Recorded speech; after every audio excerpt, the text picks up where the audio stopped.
மாண்புமிகு தமிழ்நாடு முதலமைச்சர் அவர்கள் சென்னை தலைமைச் செயலகத்தில் இருந்து தேனியில் ரூபாய் 3.12 கோடி மதிப்பீட்டில் மற்றும் கம்பத்தில் தலா ரூபாய் 3.95 கோடி மதிப்பீட்டில் புதிதாக கட்டப்பட்டுள்ள ஊராட்சி ஒன்றிய அலுவலக கட்டடங்களை இன்று 29/7/2024 காணொளி காட்சி வாயிலாக திறந்து வைத்தார்.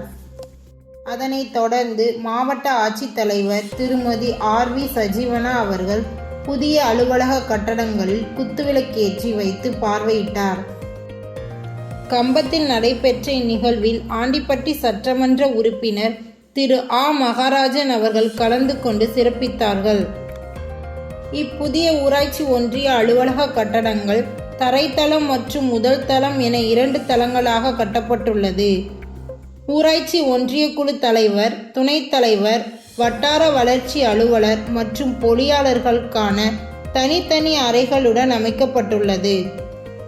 மேலும் விசாலமான கூட்டரங்கம், கணினி அறை, பயிற்சி அரங்கம், மின்தூக்கி மற்றும் மாற்றுத்திறனாளிகளுக்கான சாய்தள வசதி மற்றும் கழிப்பறை வசதிகள் உள்ளிட்ட பல்வேறு அறைகளுடன் நவீன வசதிகளுடன் இக்கட்டடம் கட்டப்பட்டுள்ளது. இந்நிகழ்வுகளில் ஊராட்சி ஒன்றிய குழு தலைவர் சக்கரவர்த்தி, பழனிமணி, மாவட்ட ஊராட்சி குழு துணைத் தலைவர் ராஜபாண்டி, ஊராட்சி ஒன்றிய குழு துணைத் தலைவர் முருகன் தங்கரசு, கம்பம் நகர்மன்ற தலைவர் வனிதா நெப்போலியன், உதவி இயக்குனர் பழனிவேல், வட்டார வளர்ச்சி அலுவலர் திரு சரவணன், மோனிகா, மாணிக்கம் உள்பட பலர் கலந்து கொண்டனர்.